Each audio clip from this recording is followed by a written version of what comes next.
pour me dire si vous entendez ou non, s'il vous plaît. Bon, le premier à arriver. Ah, très bien. Merci, Rodaïna. Voilà, donc on peut commencer. Alors, d'accord. Bon, non.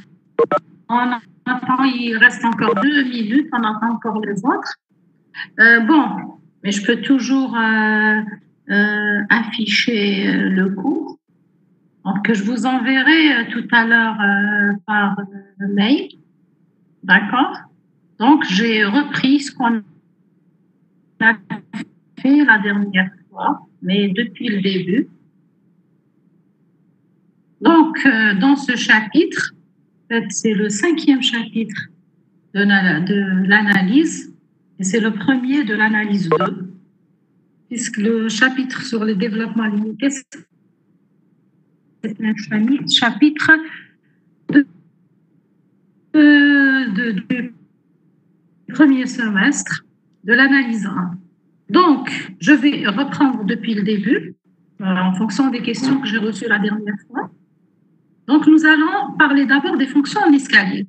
J'espère que vous avez compris cette fois, mais je vais reprendre. Donc, on prend un intervalle fermé borné, donc un segment de R, et on va définir une subdivision de AB. C'est une suite croissante de nombres de points de cet intervalle. On va noter A0 du plus petit au plus grand. Sigma. C'est un nombre fini de points qui sont de plus en plus grands. Donc, et bien sûr, vous remarquez bien qu'on peut avoir plusieurs subdivisions pour un même. Voilà, c'est ce que j'ai ajouté par rapport à la dernière fois. Je prends l'intervalle 0, 1. Je peux le couper en 1, 2 et 3 petits intervalles qu'on appelle les sous-intervalles de l'intervalle AB. La subdivision est constituée par A0, A1, A2 et A3. Donc, dans la définition, A0 est systématiquement le premier point et le dernier point, c'est BN. Donc, ça rentre dans la définition d'une subdivision. Je vais garder le même segment 0,1 et je vais définir une autre subdivision. Donc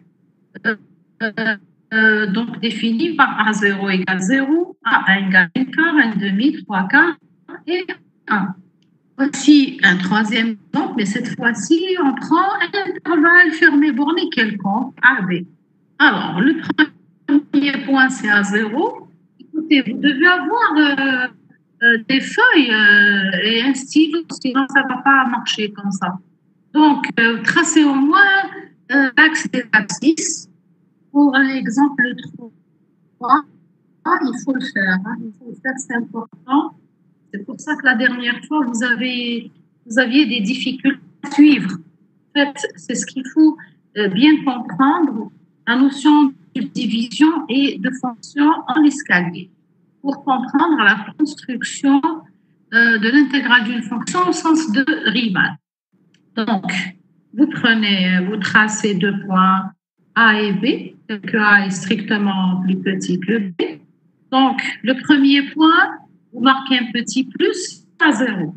Alors, vous allez vous déplacer de B-A sur 4. Ça veut dire que vous divisez votre intervalle AB sur 4. Et vous avez le deuxième point. Donc, le deuxième point, c'est le premier point A plus B-A sur 4. Le deuxième, c'est A plus B-A sur 2, etc. Et c'est comme ça que vous avez une subdivision.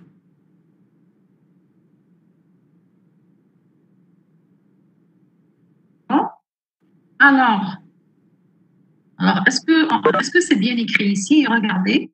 Est-ce que ces points sont bien voilà, comment je peux savoir que ma subdivision est bien définie? Il faudrait 2 choses. C'est très simple. En fait, 3. Il faudrait que le premier et le dernier point soient les extrémités de notre intervalle. C'est le cas. A0, c'est A et A4, c'est B.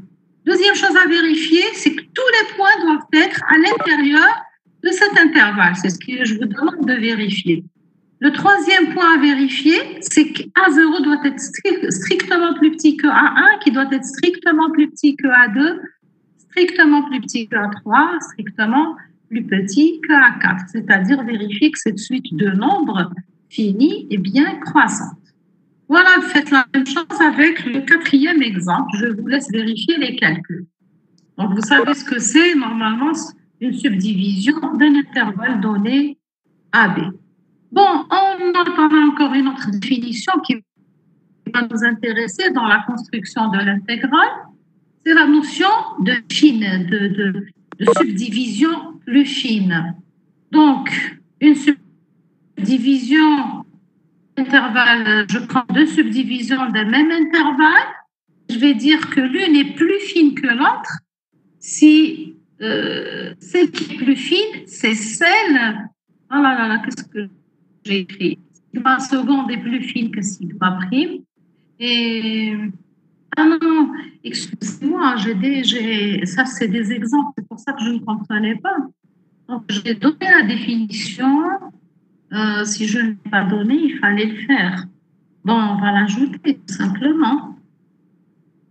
Voilà, elle est là. On dit qu'une subdivision est plus fine, donc je prends deux subdivisions de même segment AB. L'une, je l'appelle sigma, l'autre, je l'appelle sigma prime.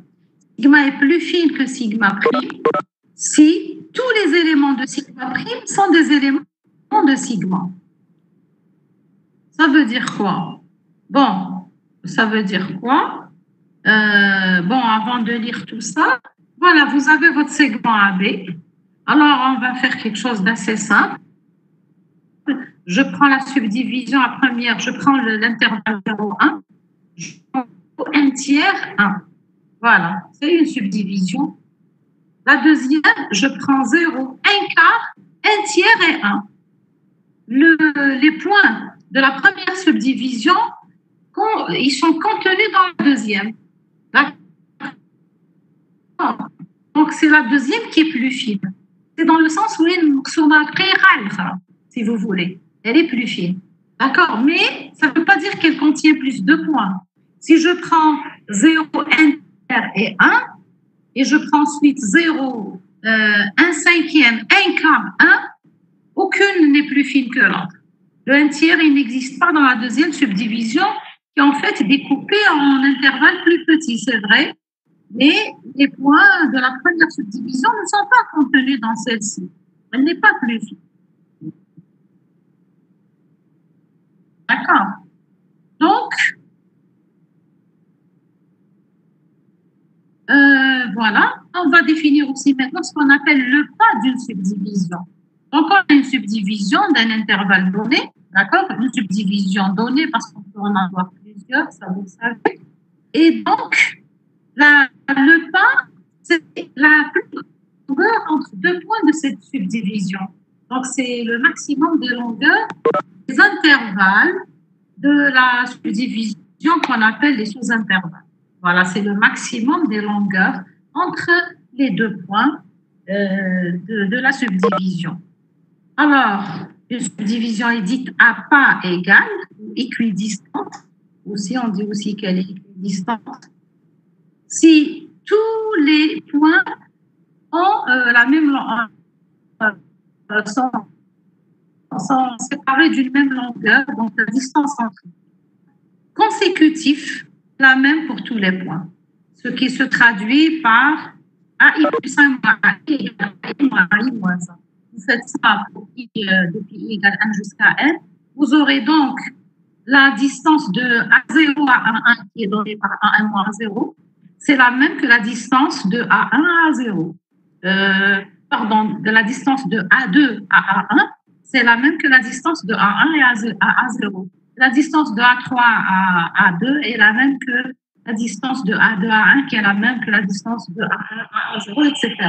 Donc ça, c'est ce qu'on appelle une subdivision à pas constant. Donc, c'est un langage que vous devez connaître si vous voulez parler de l'intégrale d'une fonction. D'accord? C'est tout simplement ça. Alors, si on reprend les exemples qu'on a donnés plus haut, et on va calculer les parts ensemble. Bon, c'est à vous de calculer. Regardons. Là, de 0 à n demi, c'est n demi. Là, c'est n demi. Là, c'est n demi. Alors, le maximum des distances entre les points consécutifs de cette subdivision est de n demi. Alors, le pas de sigma, on a delta sigma est égal à n demi.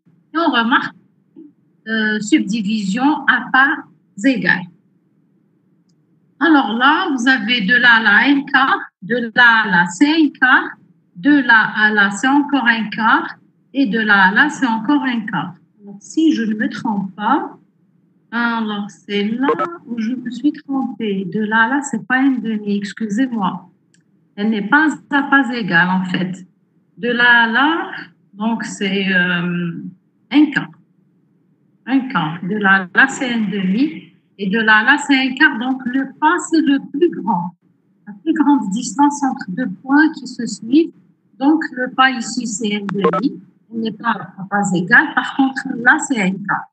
Bon, je vous invite à vérifier ces petits calculs. Bon, on va regarder le troisième exemple.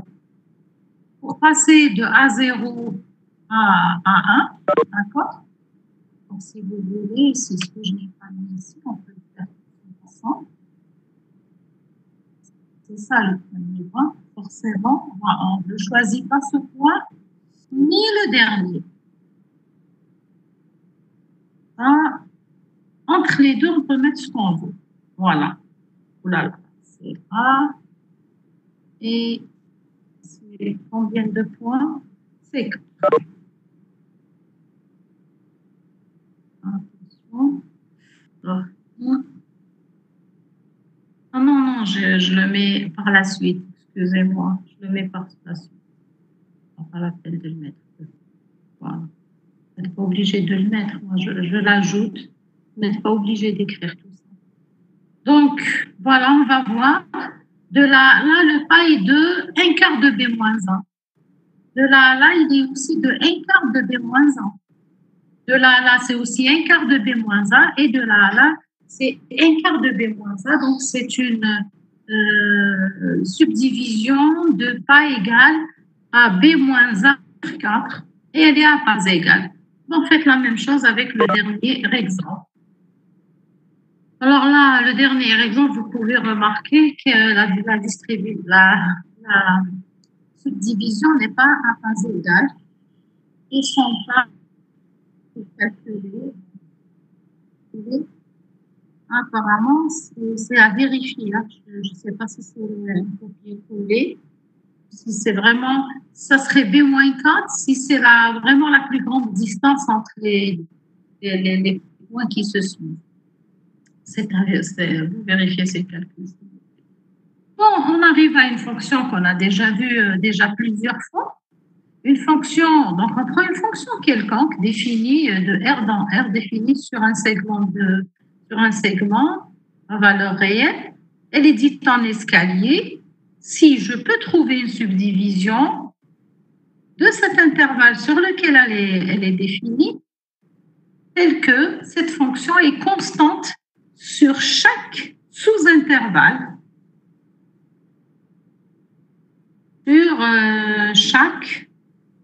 sur l'intervalle AI, c'est un sous-intervalle de AB. Bon, j'aurais voulu mettre constante sur chaque sous-intervalle de AB, tout simplement. Bon, ce qui se traduit techniquement par ceci. Donc, et on dit que la subdivision est adaptée à phi. D'accord? Donc, si j'arrive à trouver les parties du segment, les sous-segments sur lesquels ma fonction est constante, ça veut dire qu'elle est en escalier. Alors, si phi est une fonction en escalier et sigma est une subdivision adaptée à phi, alors toute subdivision plus fine que sigma est aussi une subdivision adaptée à phi, c'est normal. Regardons. Prenons, là, vous prenez votre stylo, vous prenez note, s'il vous plaît. Et je vais baisser pour vous avant de passer à l'exercice. Je vais retirer le fichier pour vous permettre de poser vos questions. Bon, vous dessinez une subdivision vraiment très simple. Donc, prenez 0,1 et prenez la subdivision 0, n demi 1. Et donc, prenez la fonction en escalier qui vaut 1 sur 0, n demi, bien qui vaut 0 sur 0, n demi, et qui vaut 1 sur n demi 1. D'accord? Maintenant, prenez une subdivision plus fine. C'est-à-dire une subdivision qui contient le n demi. Toutes les subdivisions contiennent les extrémités, ça on l'a dit plusieurs fois. Donc, je vais prendre 0, 1 quart, n demi, ensuite 3 quarts, 1. Bon, de 0 à 3 quarts, ça sera 0. De 3 quarts à 1 demi, ça sera 0. Et de 1 demi à 3 quarts, c'est 1. De 3 quarts à 1 demi, c'est 1. Personne ne nous oblige à prendre des constantes différentes. En particulier, les fonctions constantes sur AB sont des fonctions d'escalier sur AB, bien sûr. D'accord? Bon, je vais ouvrir les questions.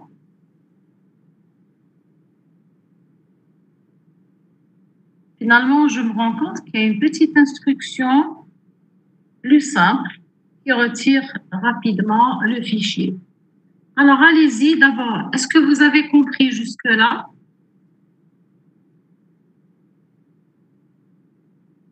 Aïe, aïe, aïe, aïe. Qu'est-ce que vous n'avez pas compris? C'est des définitions, il n'y a rien à comprendre. À moins que la motivation de ces définitions vous embête. Vous ne savez pas pourquoi on fait tout ça. C'est ça?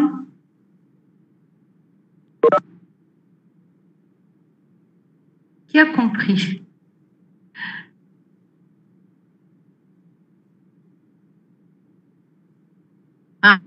Pourquoi tout ça? C'est ça les maths, mon vieux. Les maths, c'est ça. Simplifier, on a besoin de faire quelques petites complications avant. Bon, pourquoi tout ça? Je vais vous répondre. Donc, je vais revenir. Alors, je ne sais pas si je peux jouer avec deux fichiers. On va essayer en espérant que ça ne va pas. Alors.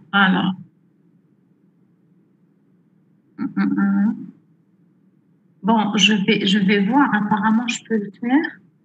Je peux le faire. Il faudrait juste que je trouve ce fichier. Alors, il est où? Je ne sais pas. Je vais le voir.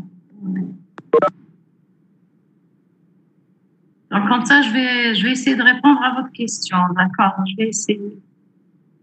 vais essayer. Bon, on va venir ici. Donc, je vais essayer d'attacher ce fichier. Oh, c'est pas ça. Oh, d'accord. Alors, on va y aller. J'y suis, je crois. Voilà. Pourquoi ça? Donc, voilà comment je pourrais essayer de vous répondre. Donc, voilà, vous avez une courbe ici. Et on a besoin, ce que j'ai raconté la dernière fois, ça c'est ce qu'on a déjà vu la dernière fois, c'est une introduction et que j'ai refaite la dernière fois.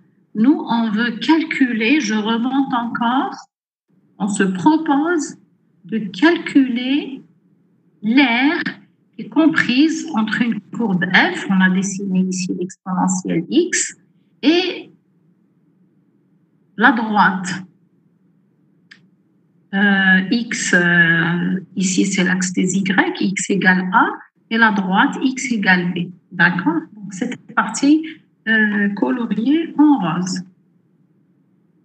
L'idée est quoi? C'est ce qu'on sait faire nous, c'est calculer l'aire de rectangle en particulier. Donc on va essayer de la confondre. On aimerait bien qu'on puisse découper en petits rectangles, calculer chacune des surfaces, faire la somme pour avoir. Mais vous voyez bien qu'il y a vraiment, si je trace les triangles qui sont inférieurs, je vais avoir des les surfaces qui me manquent par rapport à l'aire que je veux calculer. Et si je trace ces rectangles de cette façon, je vais avoir en plus. Donc, ces rectangles, c'est quoi? Regardez ici, ça, c'est une courbe. Elle vaut 1 sur cet intervalle. Elle vaut l'exponentielle 1 quart sur cet intervalle. C'est ce qu'on a vu la dernière fois. Vous voyez, elle est constante sur chaque segment ou sous-segment du segment 0,1. Donc, pour parler de ces rectangles, j'ai besoin de définir ces fonctions, ce qu'on appelle les fonctions d'escalier. Moi, regardez, je travaille sur un segment 0,1. Alors, j'ai besoin de définir une subdivision. Quand je sais ce que c'est qu'une subdivision, je sais découper mon segment, je peux parler de ces rectangles. Et pour parler de ces rectangles, j'ai besoin de connaître cette valeur, ceci. D'accord?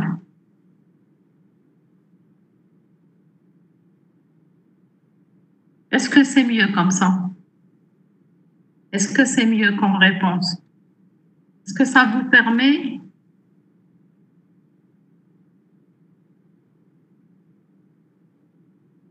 Non, non, non. Pour le moment, on parle de segments. Donc, non. Pour les ouverts, on parle pour le moment. Regardez, on va parler d'intégrale de fonction en escalier sur un intervalle fermé borné. C'est une très bonne question. Et ensuite, on va s'intéresser à l'étude des fonctions bornées, toujours sur un intervalle fermé borné. Parce que là, quand vous ouvrez, ça veut dire que ce n'est pas défini. Donc, vous allez parler de quelle heure à ce moment-là? D'accord. Donc, on y reviendra. Normalement, je ne sais pas si on parle d'intégrale généralisée. On va voir. D'accord. Donc, c'est une très bonne question. Pour le moment, on voudrait parler d'intégrale de fonctions sur des segments. Donc, est-ce qu'on peut continuer? Voilà, donc je reviens au cours. Ah oui, oui, je vois une question. Je n'ai pas eu le temps de lire. Oui, qu'est-ce que vous avez écrit? Vous le réécrivez, s'il vous plaît. Si vous m'entendez. Bon.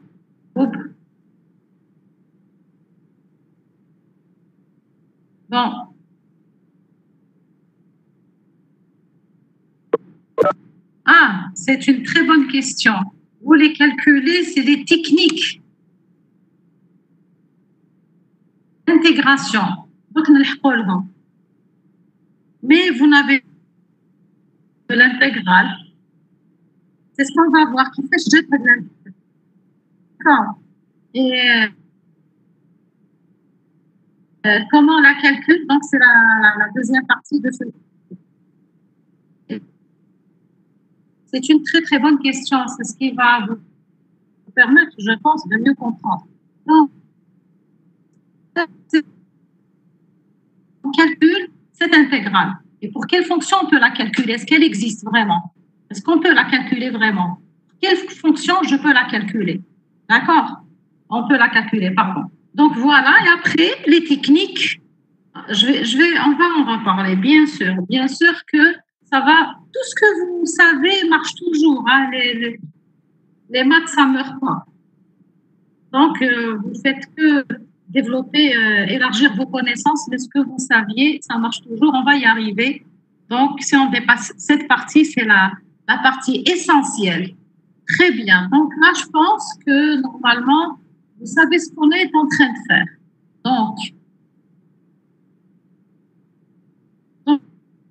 Donc voilà, dommage que j'ai quitté l'autre PDF. Donc là, c'est pas sûr qu'en traçant des rectangles, je vais pouvoir trouver ce qu'il faut pour retracer l'aire A, exactement l'aire A. Donc ça, c'est une grande question en fait, auquel Riemann a répondu et donc a résolu. Alors, donc, quand une fonction en escalier, pour les fonctions en escalier, alors pour le dessin, je suis obligée de revenir au PDF. Donc, je reviens au PDF, je reviens ensuite au cours que je vous enverrai par la suite.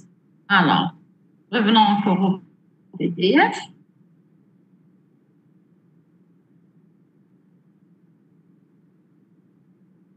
Alors, si je prends que les vers là, je sais calculer cette intégrale. J'aurais voulu qu'en coloris différente cette courbe. Donc,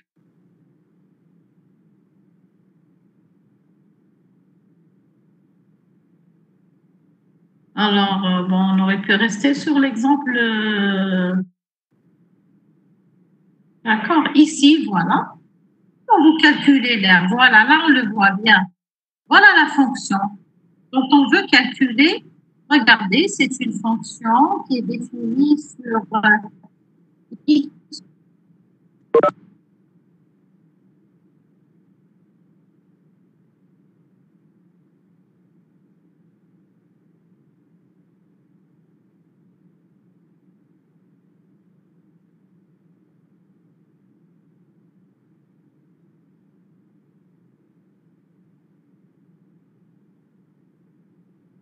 rectangle, plus celui-ci, etc.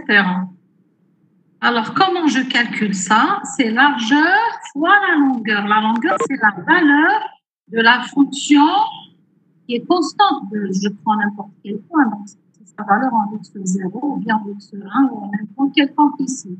Donc, c'est x1 moins x0 fois c1 plus x2 moins x1 fois c2 plus x3 moins x2 fois c3. C3, elle est négative. C'est pour ça qu'on parle d'air. On parle d'air, d'accord? Donc, C4, c'est aussi négatif. Vous remarquez bien que pour la partie qui est en dessous, elle est comptée négativement. D'accord? Voilà, tout ça, on sait le faire. Il n'y a pas de problème. Pour les fonctions en escalier, on sait calculer l'air. Donc, si on trouve 0, ça veut dire qu'il y a autant de quantité rose que de quantité bleue. Voilà, donc l'intégrale, elle ne compte pas la quantité totale de ces surfaces, mais c'est si vous voulez, c'est avec des signes en calcul l'air, ça, sans compter avec un signe. Positif si elles sont au-dessus de l'axe des X et négatif sinon. Voilà, donc ça, on sait le faire. Et ça, on va l'appeler intégrale de A à B de la fonction f de x dx. Cette fois-ci, la fonction, c'est une fonction en escalier, ça, on le sait faire. Mais pour une fonction quelconque, je reviens encore une fois, c'est pas le faire. On sait pas le faire. On ne sait pas, voilà, je prends une fonction quelconque, elle est partie au-dessus, elle est partie en dessous. Donc, là, on ne sait pas comment faire. On va découper ça en rectangle. On va découper en rectangle et faire la somme des aires de tous les rectangles en comptant positivement ceux qui sont en haut. Ça va se compter tout seul parce qu'on prend la valeur. On verra ça un peu plus loin. Il faut aller doucement maintenant. Donc, continuer à aller doucement. Donc, je vais revenir à notre cours.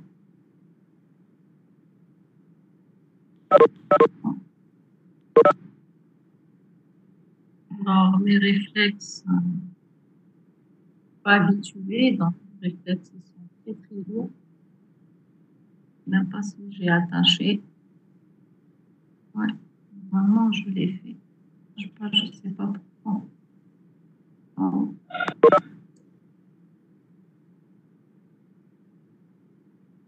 Cherche. On attend. C'est vrai que j'ai attaché. Ah, très bien, oui. On va y arriver. Excellent. Ça a une structure d'espace vectoriel. Excellent. Ça veut dire quoi, ça? Un espace vectoriel. Ça veut dire que la somme de deux, enfin, j'ai parlé d'intégrale maintenant. Donc, j'ai sauté les propriétés des fonctions en escalier. J'ai mis ça en une seule ligne. Mais ça aurait été plus intéressant de dire que l'ensemble des fonctions en escalier de AB dans R constitue un R espace vectoriel. Ça veut dire que si vous multipliez une fonction, la combinaison linéaire, maintenant, si vous connaissez, si vous connaissez la définition de l'espace vectoriel, la combinaison linéaire de deux fonctions étagées, de deux fonctions en escalier est une fonction en escalier. D'accord? Donc, en particulier. Je ne sais pas pourquoi je n'arrive plus à attacher le cours. Je ne sais pas pourquoi. C'est dommage. Pourquoi? Peut-être que je dois revenir en haut. Non? Est-ce que vous le voyez, le cours? Non, puisque vous arrivez à envoyer des messages. Voilà.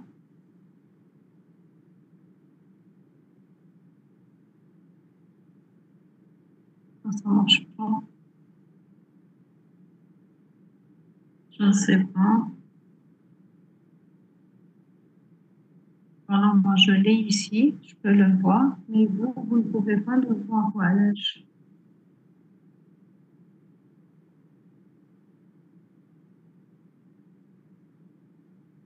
Et je vais revenir au PDF.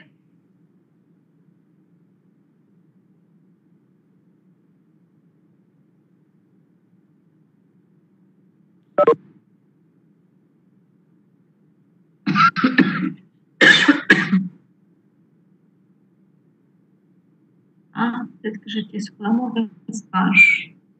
Eh bien, voilà. Ah, très bien, ça marche. Ça marche. Donc, voilà. Ben, voilà. Donc, je n'ai pas repris ça, on l'a dit la dernière fois. J'essaie de reprendre l'essentiel.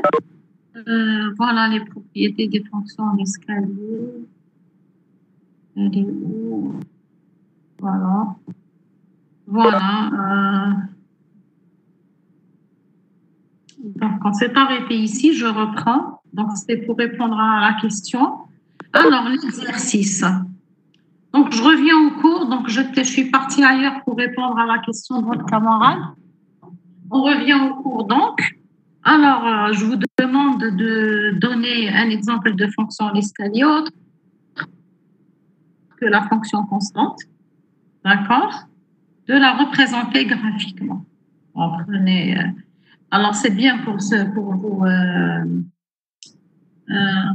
vous familiariser avec ce langage. Bon, le produit, la somme et la valeur absolue de fonctions en escalier sont aussi des fonctions en escalier. D'accord? C'est normal. Donc, vous pouvez, c'est un exercice facile à montrer, à vérifier. Bon, donc l'intégrale d'une fonction en escalier, donc ça on l'a vu, on a dit voilà. Donc c'est la largeur fois CI, c'est ce qu'on a vu tout à l'heure sur le PDF. Donc là aussi la notation, on a appelé ça CD.1. Je vais changer tout ça avant de vous l'envoyer, c'est CD.1 partout, c'est plus pratique pour le coup. Donc, où sigma est une subdivision adaptée à phi. Ça veut dire quoi? Ça veut dire que phi, elle vaut C0 sur A0, A1 et elle vaut C1 sur A1, A2, etc. C'est exactement ce qu'on veut dire par là. Bon, vous remarquerez, ça on l'a dit, que les aires de rectangle au-dessus sont comptées positivement et en dessous sont comptées négativement. On définit aussi l'intégrale de B à A comme étant l'opposé de l'intégrale de A à B. C'est une définition. Et l'intégrale de A à A de la fonction en escalier, d'une fonction en escalier phi, c'est la valeur nulle. Voilà. L'intégrale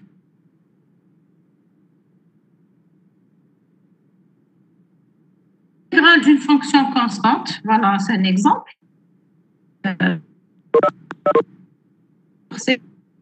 C'est surtout l'intervalle.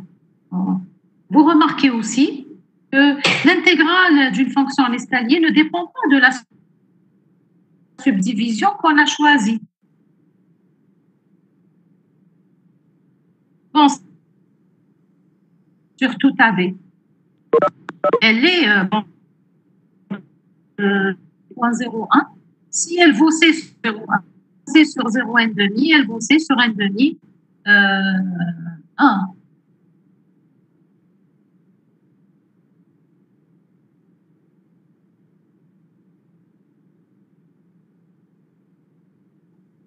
Donc, si vous faites la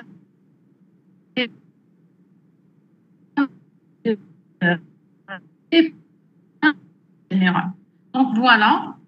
Donc, représenter graphiquement l'intégrale d'une fonction constante pour C égale 2, puis la recalculer en choisissant une autre subdivision adaptée ou d'autres subdivisions adaptées à votre fonction.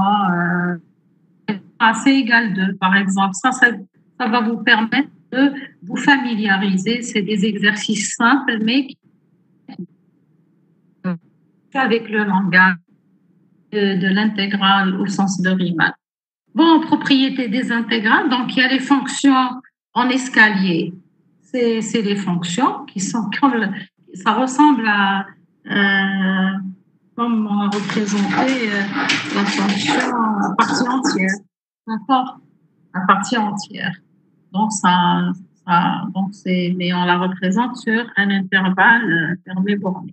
On la prend sur un intervalle fermé borné. C'est ça une fonction en escalier sur un intervalle AB.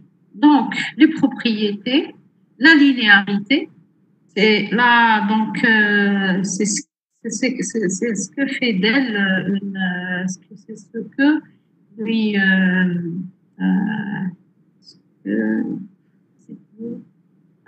vais faire le vocabulaire. Bon, c'est pas grave. Donc, ces propriétés, c'est pas parce que ça a une structure dans l'ensemble des espaces des fonctions en escalier a une structure d'espace vectoriel sur R, c'est parce qu'il vérifie cette propriété qu'il a. Voilà, je voudrais qu'on s'entende. Donc, la positivité, que si phi est positif, son intégrale aussi est positive. N'oubliez pas que l'intégrale, c'est une valeur. L'intégrale, c'est tesmia, c'est une notation. Ça veut dire c'est la somme des airs. Des airs. Donc, c'est A1 moins A0 fois phi de A0, ou, enfin, c'est 0, etc. etc. Cette somme-là, si phi est positif, donc tous les CI sont positifs.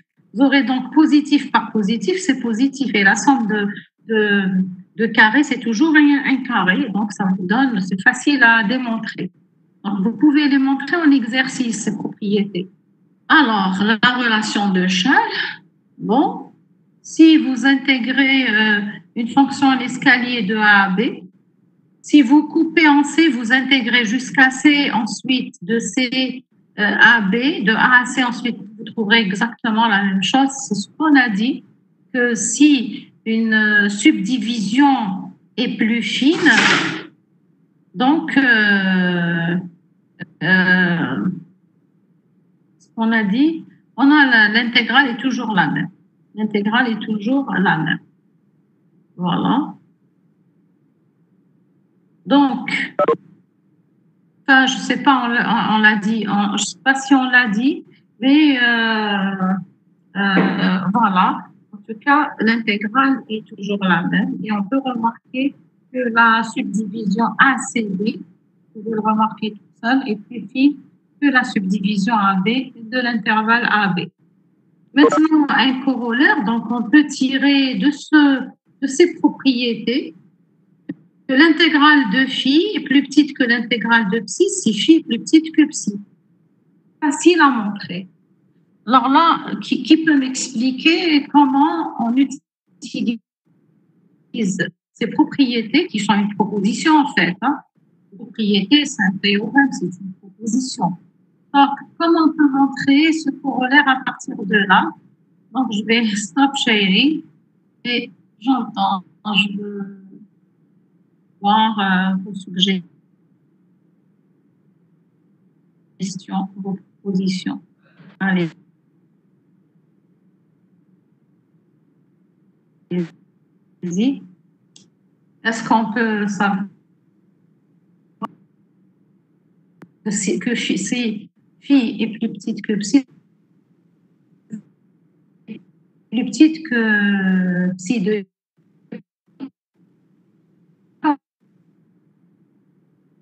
Oui, mais comment le démontrer? Comment le prouver? Oui, exactement. On peut voir ça géométriquement. Ça s'interprète comme ça géométriquement. Alors,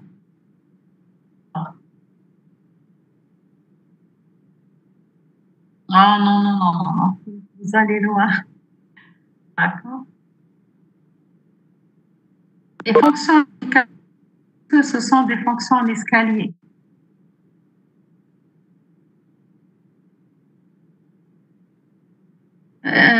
شكون هو الوضع النسبي؟ Ah oui, oui, vous répondez à ma question. Et bien sûr, parce que ça dépend. C'est pas des fonctions en escalier, attention. Si vous prenez si A est un intervalle, c'est pas une fonction en escalier sur un intervalle AB, l'indicatrice de AB. Parce qu'il faudrait qu'elle prenne des valeurs à l'intérieur de AB sur des sous-segments de AB. Alors que l'indicatrice, elle vaut 1 si on est dans 1 et 0 si on n'est pas dans 1. Donc, rien à voir.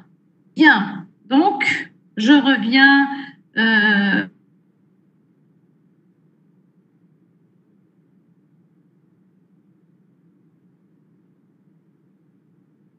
pour montrer comment trouver ce résultat.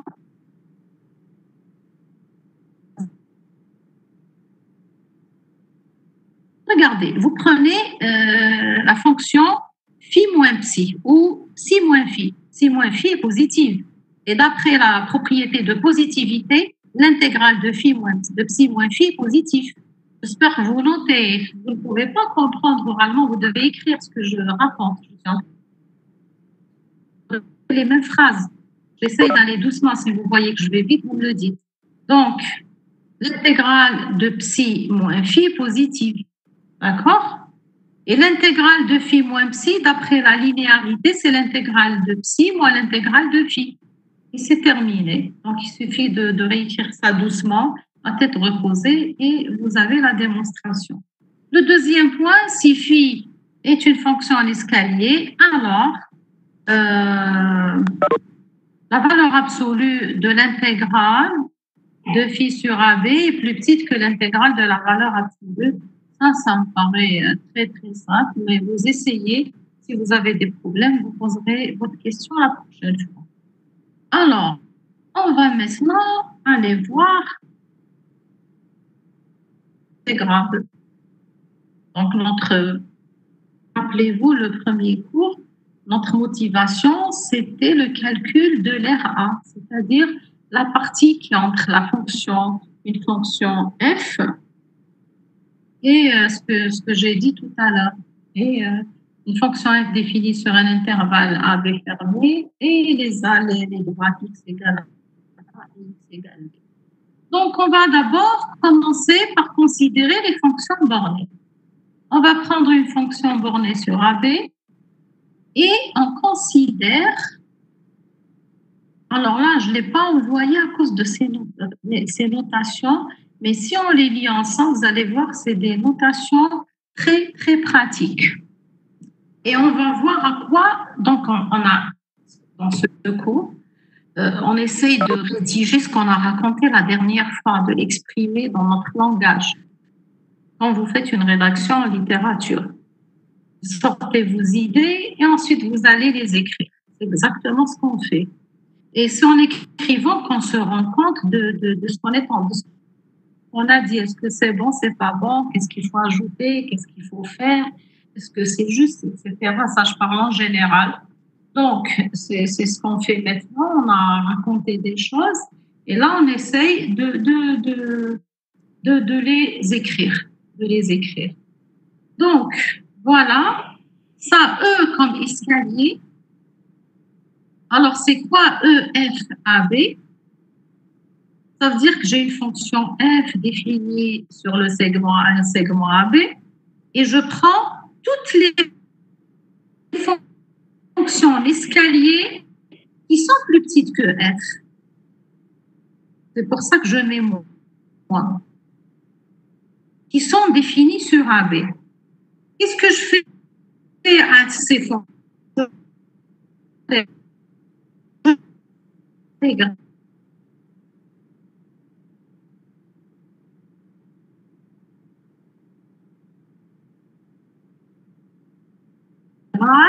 De toutes les fonctions.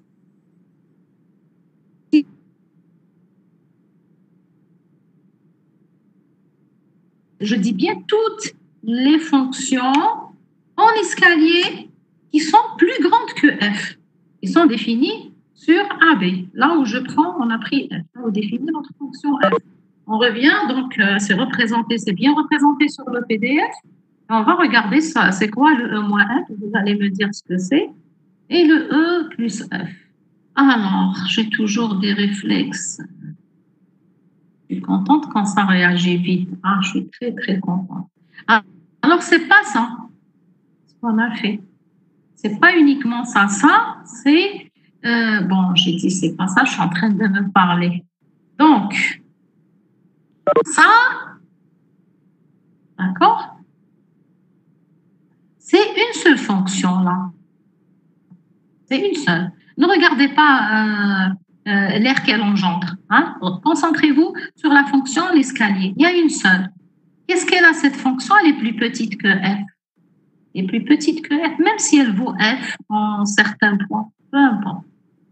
Donc, et la deuxième fonction, vous voyez là, elle est plus grande que F. Qu'est-ce qu'on va prendre, nous? On va prendre toutes les fonctions en escalier qui sont plus petites que F. Je ne sais pas si c'est ici ou... Normalement, c'est avant qu'on en parle. Allez, elles sont là. Donc, voilà une fonction en escalier, c'est ce que vous voyez en vert. Elle est bien plus petite que F. Et je ne prends pas cette fonction, je prends son intégrale. Oh, attendez, que vous voyez les deux. Donc, moi, c'est ce que j'ai appelé cette partie-là. Cette partie-là, je l'ai appelée, cet ensemble-là, je l'ai appelé E moins F, la fonction F, et AB. Bien sûr, AB joue un rôle déterminant. Vous changez AB, l'air change. Vous changez la fonction F, l'air change. Donc, cette partie-là, je l'ai appelée E moins F de AB. Et là, c'est E plus de F de AB. Donc, je prends toutes les intégrales. Ça veut dire sur les aires possibles que je peux construire de cette façon. D'accord?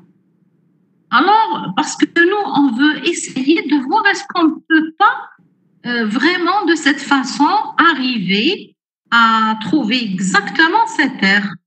On doit faire des maths pour ça. On ne peut pas le dire comme ça. Avec les yeux, on risque de commettre des bêtises sérieuses. Il faut faire les choses rigoureusement. Donc, je reviens à notre cours maintenant.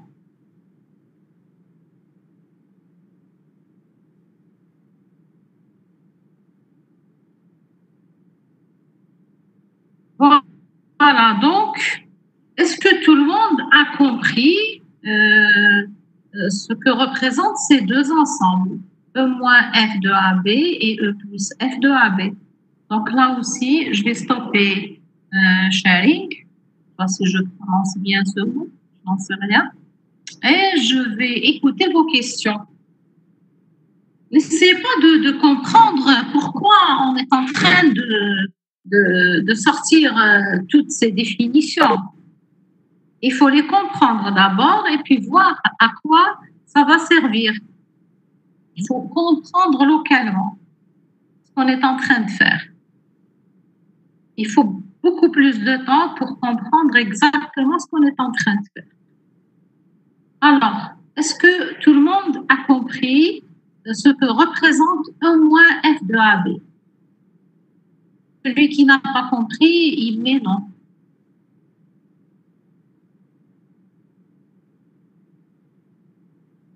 Je n'ai aucune réponse. Allez, debout, donnez-moi une réponse. Vous avez compris ou non? Non. واش ما فهمتش. Anis, le nom il fait NOS, je comprends. Bon, je reviens au PDF. Je vais, je vais essayer encore. Donc, je vais essayer. Alors, où est-ce qu'il est? Où est-ce qu'il est?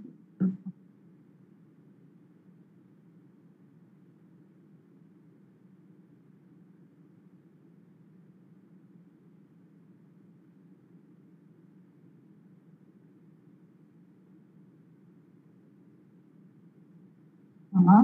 C'est bien ça.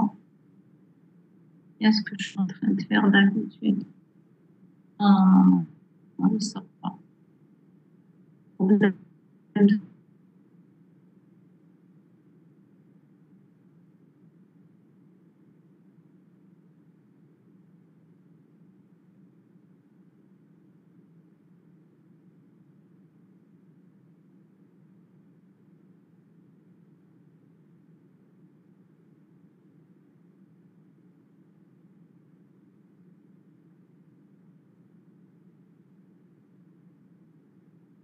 de connexion peut-être.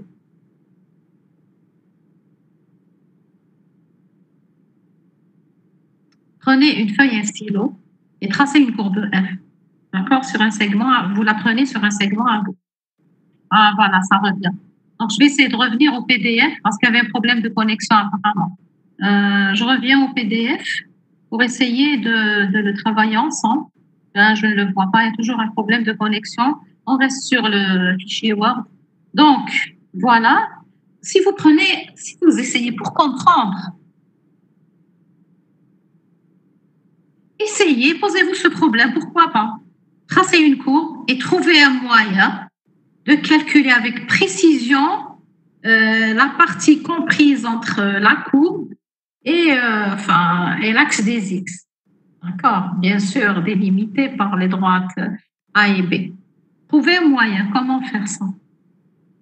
C'est-à-dire, vous allez tracer des rectangles.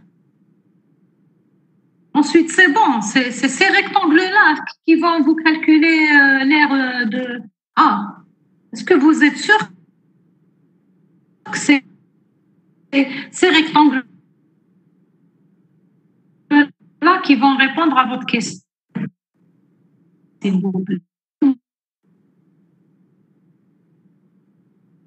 Dites-moi, pouvez-vous être sûr de tracer les rectangles qu'il faut? Répondez-moi, s'il vous plaît. Allez, debout, répondez-moi. Est-ce que vous êtes sûr? Non, exactement. Il y a mille et une façons de tracer ces rectangles. Oui, il y a des fautes où? Très bien. Il y a des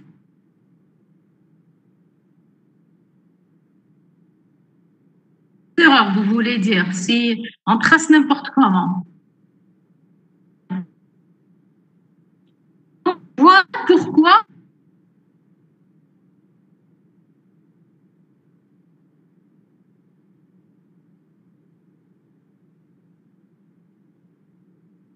vous êtes en train de poser vous-même les questions qui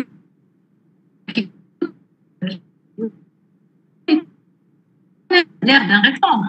J'aurais fait largeur par longueur par largeur et c'est terminé.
forcément majoré et le deuxième est minoré.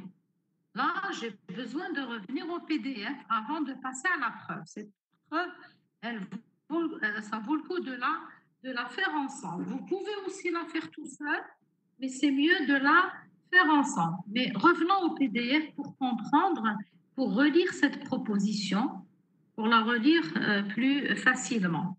Donc, je reviens au PDF.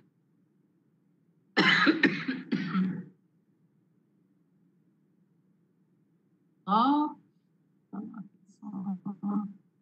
je stoppe et je vais, espérant qu'on va réussir à l'avoir. Et bien non, il ne s'affiche pas. Il ne s'affiche pas, je vais patienter un tout petit peu. Il ne s'affiche pas, je ne sais pas pourquoi.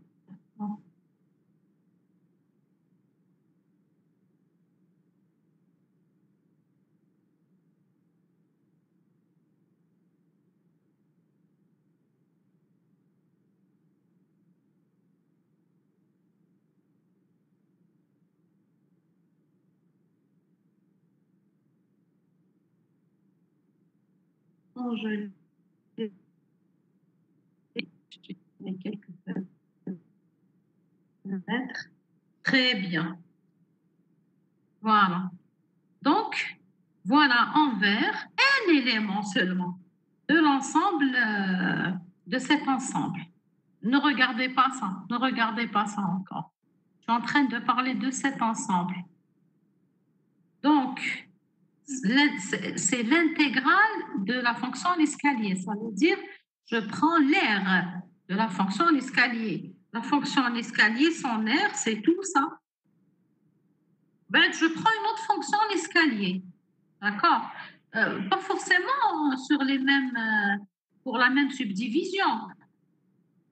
Je peux prendre de A à ce point une fonction ici, ensuite là, ensuite là, ensuite et, mais par définition, si elle dépasse F, elle ne rentre pas dans cet ensemble. Donc, voilà, l'ensemble, c'est des surfaces, les différentes surfaces. R, excusez-moi, j'abuse parfois en parlant de surface, c'est une autre définition. On appelle ça l'air et non pas une surface. D'accord? Donc là, je prends toutes les aires possibles des fonctions, pas les aires possibles, pardon, les aires de toutes les fonctions en escalier qui sont plus petites, définies sur AB, qui sont plus petites que F. C'est ça mon ensemble. Bon, il faut montrer que cet ensemble est non vide. Ça veut dire que je peux au moins avoir une fonction en escalier qui vérifie cette propriété. De même, on doit montrer que cet ensemble est non vide.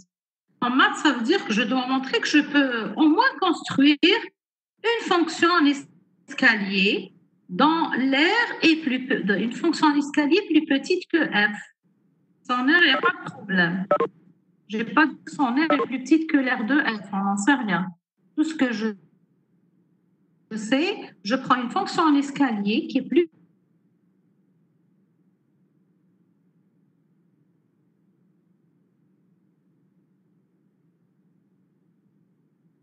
petite que f. Et je prends son aire.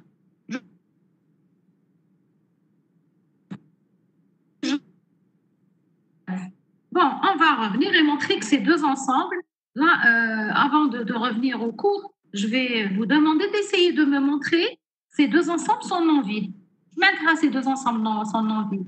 Donnez-moi une fonction en escalier qui vérifie une fonction f quelconque, qui vérifie cette condition qui est plus petite que f. Eh bien, ça veut dire je sais qu'une fonction en escalier, elle a une intégrale, par définition. Son intégrale, c'est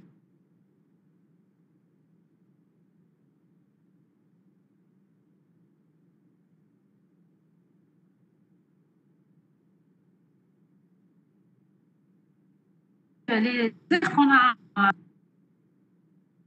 construire une fonction en escalier plus petite que f définie sur AB et une fonction en escalier plus grande que f définie sur AB. Voilà comment démontrer que ces deux ensembles ne sont pas vides. Alors que j'attends vos réponses. Alors, une indication. Ouh là là là là là, non, non, non, non, non, non, non. Attention, on va revenir à la partie entière. Je vais vous donner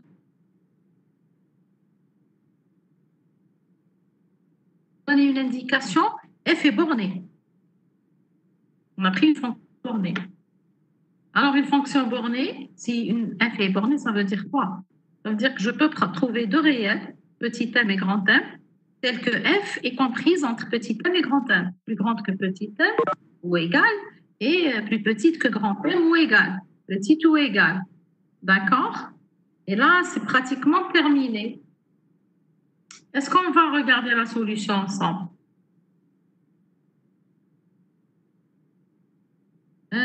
Je ne comprends pas de beau. C'est quoi ce I-? Ah, vous voulez montrer pour le I-? Et non vide.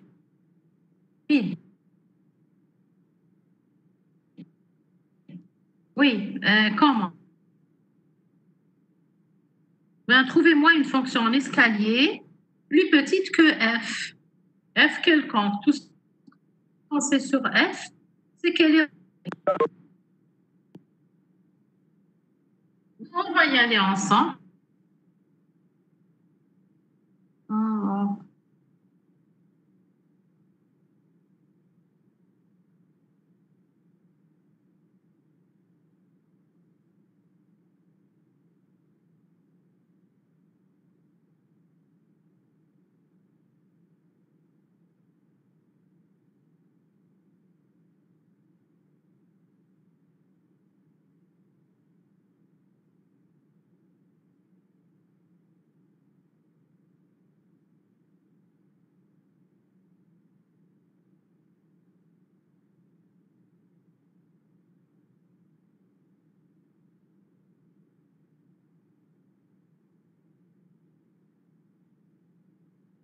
Espérons.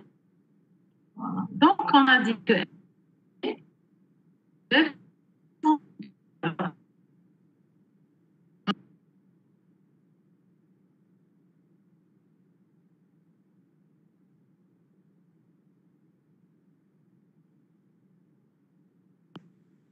Regardez, AX, f est plus grand que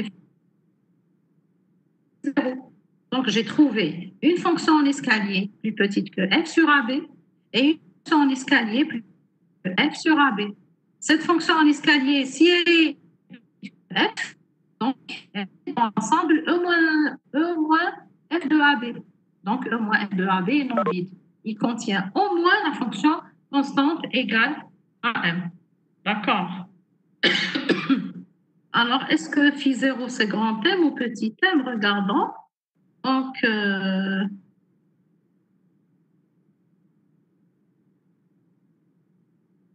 eh bien, je me suis trompée. Ça, c'est petit m. Et ça, c'est grand M. Voilà.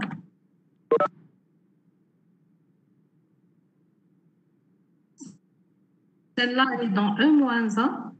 D'accord? Attendez, il faudrait que je me concentre. C'est ça, c'est bien ça. Voilà. Donc, c'est bien ça. Donc, est-ce que c'est clair? Alors, c'est un ensemble majoré. Tout ce qu'on est en train de faire, c'est un petit. Si j'avais formulé cet exercice autrement, on aurait pu. Regardez, ne faites pas le lien avec ce qu'on est en train de faire. Vous ne pouvez pas. C'est trop compliqué.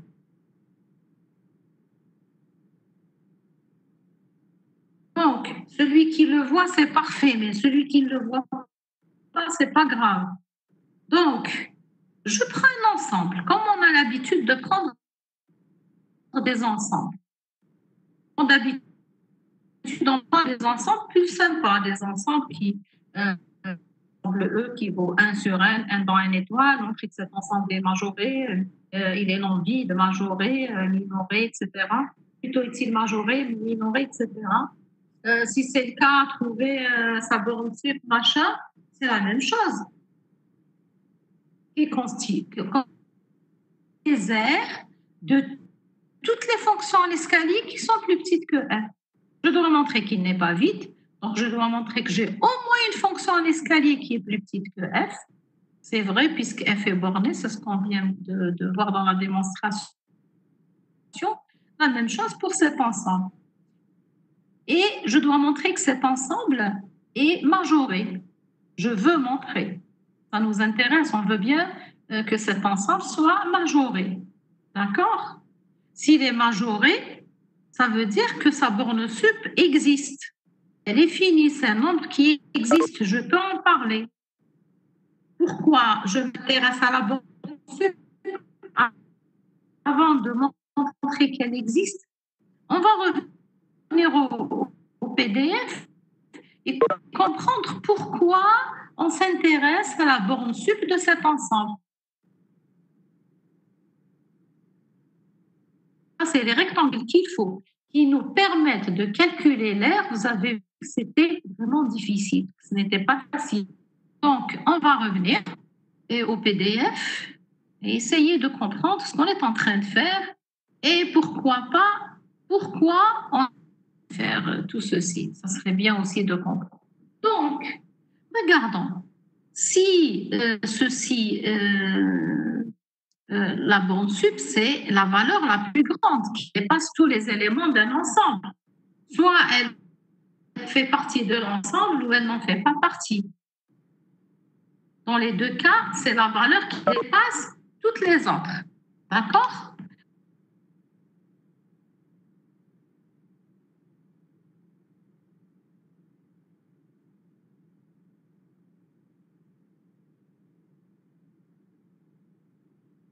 Donc, c'est les fonctions que je veux, les fonctions en escalier qui sont plus petites que f, je vais les prendre toutes. Je suis sûre que je dépasse jamais l'aire qui est comprise entre cette courbe et ceci, cette aire-là. J'aimerais bien trouver la plus grande couche verte possible. Si je prends l'inf, c'est 0 déjà, je le vois. Je prends la fonction nulle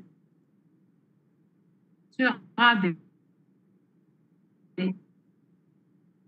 D'accord.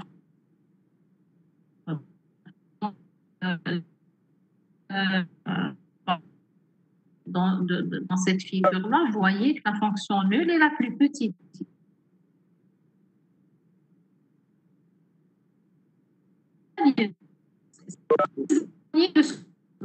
Donc, je vais prendre la plus grande, je vais me du mieux, de mon mieux de l'air que je veux.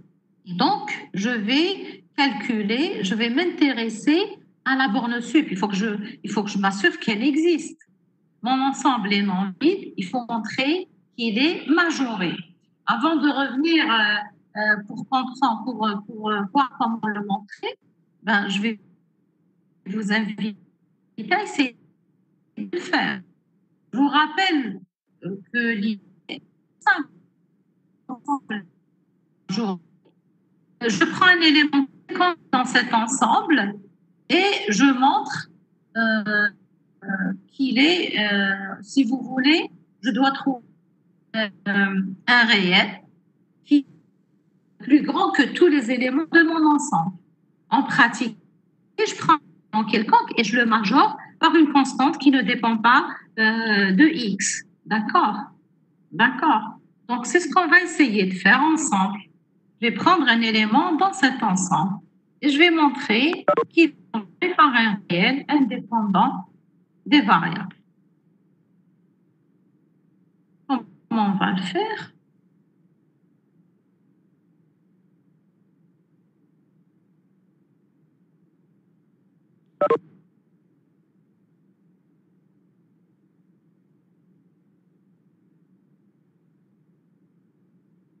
Donc, on a dit que si f est borné, les ensembles sont non vides, on l'a montré, et que le premier est majoré, c'est ça, il avait une borne sup. C'est la propriété de votre réponse. C'est quelle propriété qui nous permet d'affirmer que dans R, toute partie non vide majoré possède une borne sup. On appelle comment cette propriété? J'attends votre réponse avant de continuer le cours. Vas-y. La propriété de la borne supérieure. C'est la propriété de la borne supérieure.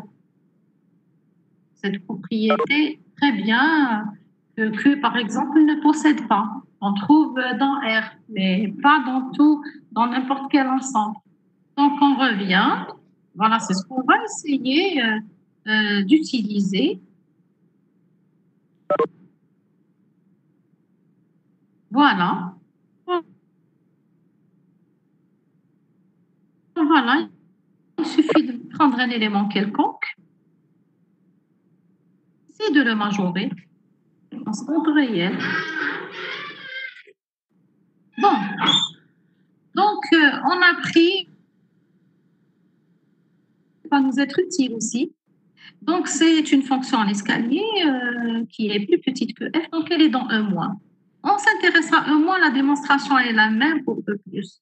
Donc, or, si je prends une fonction en escalier phi, d'accord, phi, elle est plus petite que f, par définition, par construction de les éléments qui sont dans E-, c'est les fonctions en escalier, donc je suppose, je prends une fonction phi dans E-. Elle est plus petite que f, mais f est plus petite que m, parce que f est bornée par m. Est bornée, donc majorée par m et minorée par petit m. Donc, si je prends phi dans E-1, comme phi est plus petite que f, regardons comment c'est fait E-. Phi est plus petit que f. Mais f est plus petit que m, quel que soit x dans AB. Petite que m. Et psi est plus grande que m.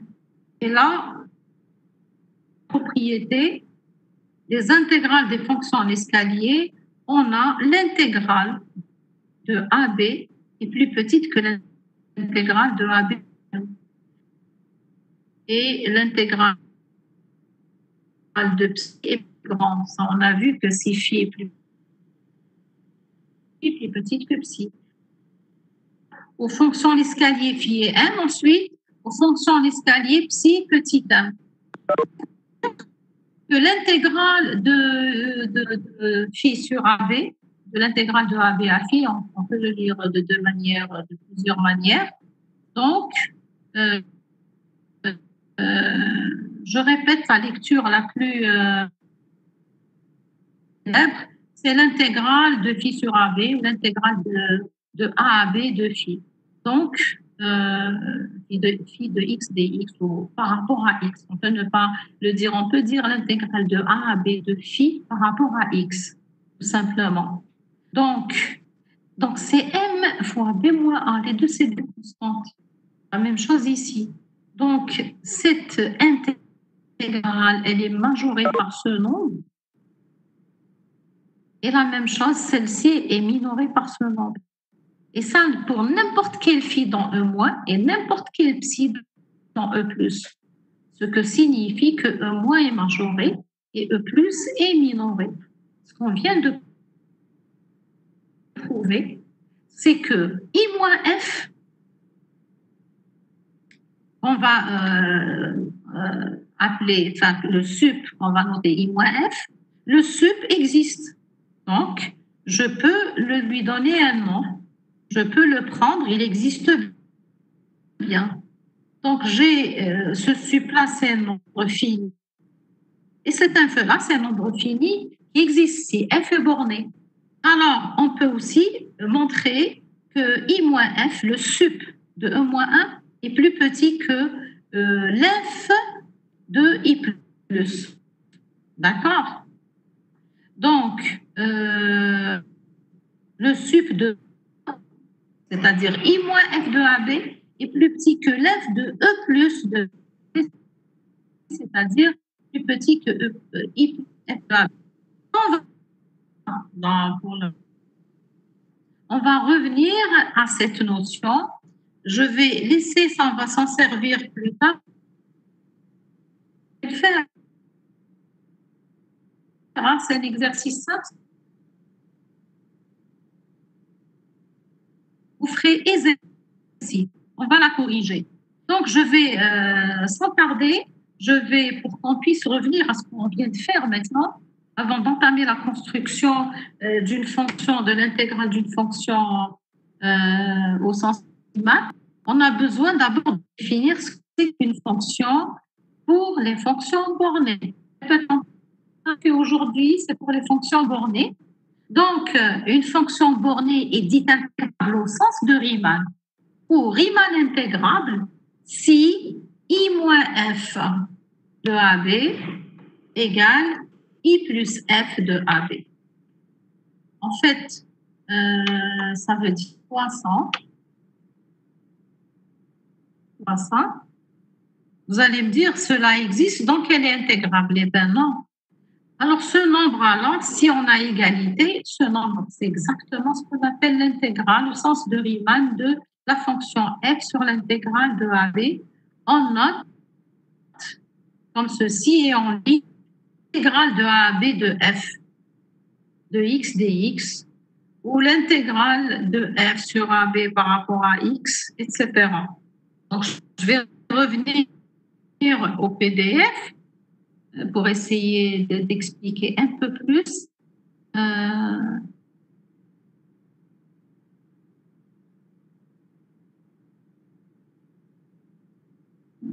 Voilà. Donc, tout ce qu'on sait pour une fonction bornée, c'est que il y a une borne sup finie, d'accord? Une borne sup finie qui dépasse toutes les aires en vert.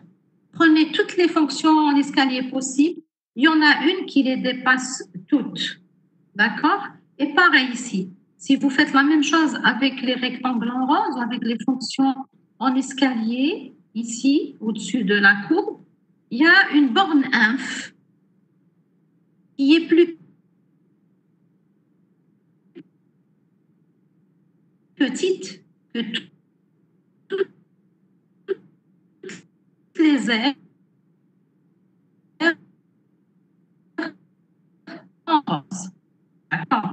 Quand je dis l'air en rose, tout si les deux coïncident, l'air en vert coïncide avec l'air en rose, c'est-à-dire si le sup des verts, c'est l'inf des roses, c'est fonction est intégrale. Il n'y a pas à me dire si vous ne le connaissez pas. Moi, vous pouvez savoir, vous avez atteint la fonction si les deux rectangles ne se rencontrent pas. S'ils se rencontrent, ils vont exactement se rencontrer sur la fonction f. Ils vont exactement dessiner l'être que nous recherchons. Le fait que ceci admette une borne sup, d'accord, mais on n'en sait rien, sa borne sup تقدر تكون هذه بعيدة كامل على l'air que nous voulons. Ça suffit pas de dire عندها une borne sup, mais c'est nécessaire. إلا ما عندهاش une borne sup, ما نطمعش نلحق la courbe en noir. D'accord? Donc, on ne comprend pas. Pour bien comprendre, ça, c'est pas un exercice difficile, pas difficile. C'est-à-dire, vous avez ce problème, vous allez vous proposer de résoudre ce problème. De cassez-vous la tête, comment je pourrais calculer ou bien savoir si je peux, si cette aire-là est calculable.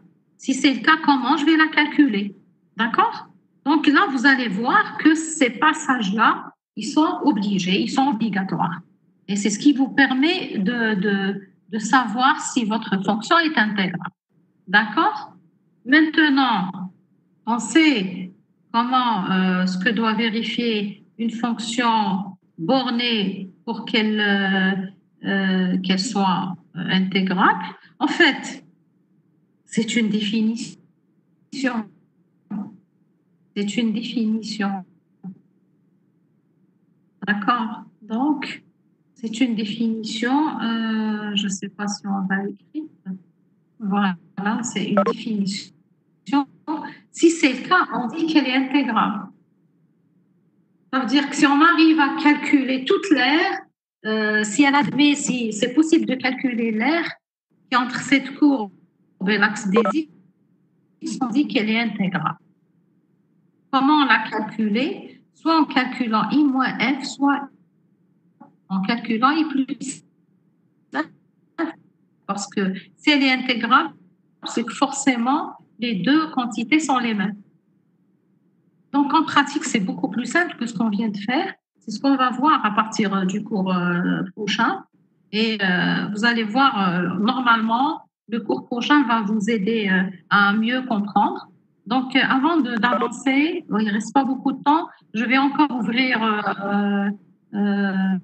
retirer le PDF, enfin, le cours, le fichier, pour que vous puissiez poser vos questions. Je préfère commencer par poser une question. Est-ce que vous comprenez mieux ce procédé? Est-ce que vous voyez un petit peu qu'il est nécessaire, ce procédé?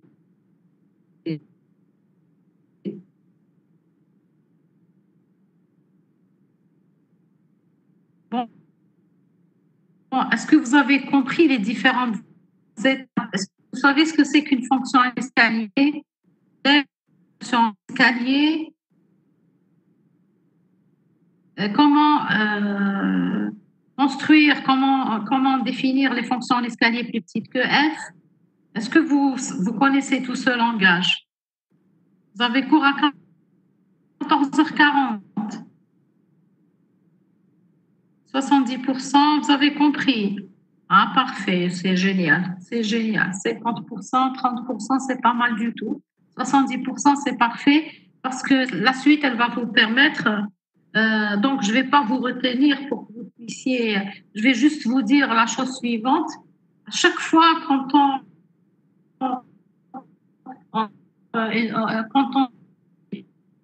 une chose est découverte en mathématiques, après, il y a toute une théorie qui naît avec, qui vient la simplifier.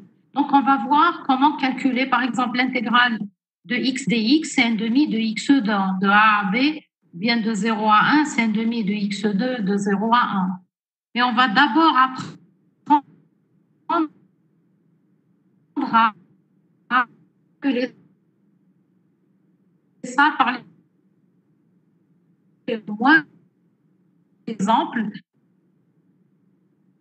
On s'est construit l'intégrale de Riemann et on